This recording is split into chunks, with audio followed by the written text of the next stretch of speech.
Pensez à la douceur infinie du regard des nouveau-nés, dans ses yeux clairs. Ne perce-t-il pas une innocence absolue?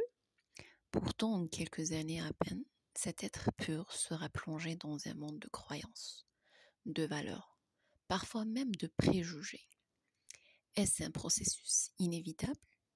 Un hadith prophétique d'une puissance étonnante nous offre une clé de compréhension essentielle, un éclairage cru sur le lien indéfectible entre cette pureté originale et l'empreinte indélébile de notre environnement familial.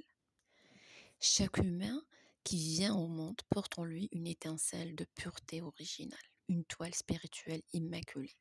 Mais qu'advient-il de cette innocence première? Qu'est-ce qui va façonner, colore, voire parfois altère cette première page de l'âme? Donc mes chers, accrochez-vous car le voile se lève sur un secret millénaire révélé par un hadith qui va bouleverser en quelque sorte beaucoup d'entre vous le regard sur l'éducation de nos enfants et notre propre héritage spirituel. Assalamu alaikum wa rahmatullahi ta'ala wa barakatuh mes chers. Aujourd'hui avec notre podcast consiste à l'éducation de nos enfants. L'âme naissante entre pureté innée et empreinte familiale. Un hadith révélateur. Notre prophète sallallahu alayhi wa sallam a dit: chaque enfant naît selon la fitra, nature innée de l'islam, qui veut dire ce sont ses parents qui font de lui un juif, un chrétien ou un musulman. Rapporté par Al-Bukhari et Muslim. Donc, ce hadith rapporté dans les deux recueils de hadiths les plus authentiques de l'islam sunnite, donc Sahih al-Bukhari et Sahih al-Muslim. Le fait qu'il soit présent dans les deux Sahihain, ça veut dire les deux authentiques, lui confère un très haut degré d'authenticité et d'acceptation au sein de la communauté musulmane. Commençons déjà par une analyse linguistique des termes clés. Donc, kullu mawloudin. Kul signifie chaque ou tout. Cela indique une généralité s'appliquant à chaque enfant qui naît sans exception. Bien sûr, mawloud signifie nouveau-né ou enfant qui vient de naître. Donc, la première partie de ce hadith affirme que chaque être humain, dès sa naissance, partage une caractéristique commune. Après, sallallahu alayhi wa sallam dit « Yuladu ala al-fitrati ». Donc, yuladu est la forme passive du verbe engendrer ou donner naissance, signifiant ici « né ». Dans la langue arabe, « ala » signifie « sur » ou « selon ». Al-fitrati est le terme central et le plus sujet à interprétation. Linguistiquement, il dérive de la racine fatara en arabe, qui signifie fondre, crier, commencer.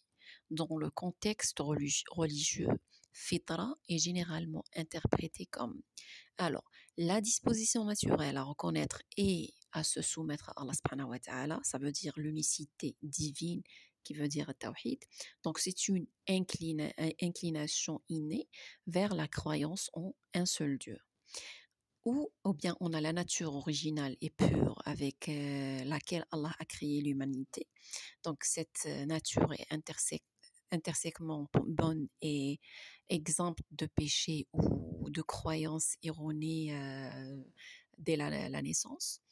Aussi, on a l'islam lui-même, ça veut dire certains savants interprètent le fitra comme étant la religion de l'islam, dans son sens le plus fondamental de soumission à la volonté d'Allah subhanahu wa ta'ala. Et comme on dit, d'ailleurs, tous les prophètes sont des musulmans à la base. Parce que en l'islam, en tant que croyant, on croit que la religion d'Allah, c'est l'islam. Et depuis le temps, c'est Allah qui existe, du coup, c'est l'islam qui existe. Donc, aussi, on a la raison saine et la capacité de distinguer le bien du mal. Donc, ça, c'est pour la fitra. Alors, on a l'interprétation dominante parmi les savants et celle d'une disposition innée à la monothéisme et une nature originellement pure. Donc, c'est clair. Après, alayhi salatu wassalam, il dit فأبواه يهودانه أو ينصرانه أو يمجسانه. Donc, sa fa est une est une conjonction. Ça veut dire qui indique une conséquence ou une explication. C'est comme si donc, alors. Abawa signifie ces deux parents. Ça veut dire le père et la mère. Yuhawidanihi signifie le rendre ou bien juif, ça dérive de Yahoud, juif. Yunasiranihi signifie le rendre chrétien, dérivé de Nasara, chrétien.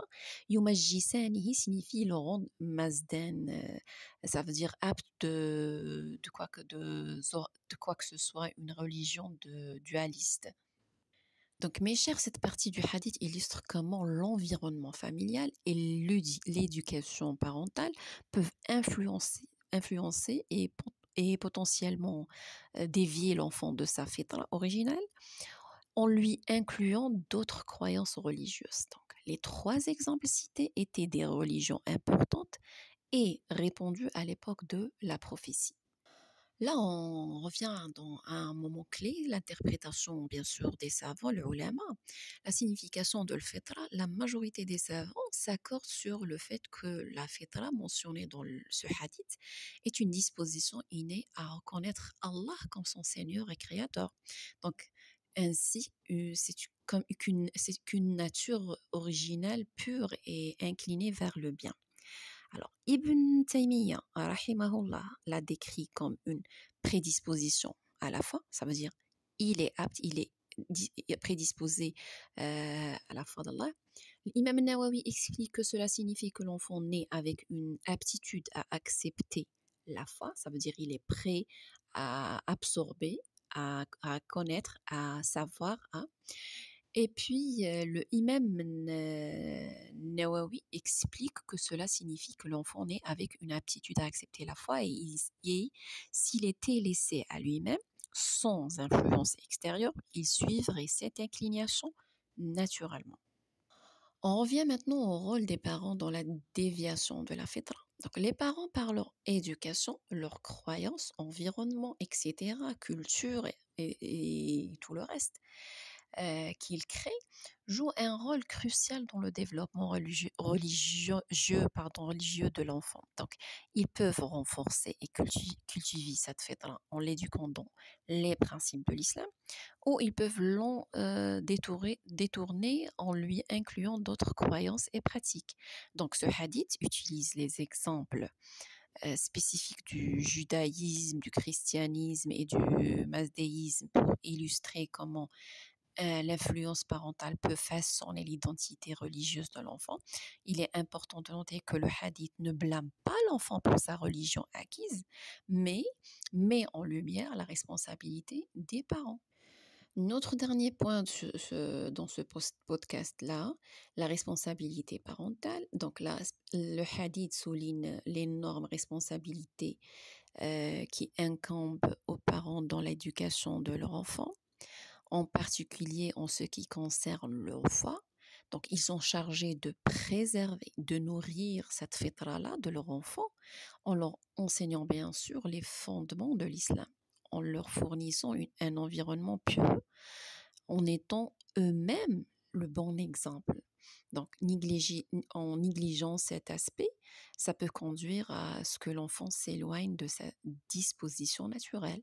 Ça, sur le petit échelle de la religion, mais à grande échelle, ça va de soi pour tout le reste des sujets. Et Inch'Allah, on poursuivra dans notre prochain podcast.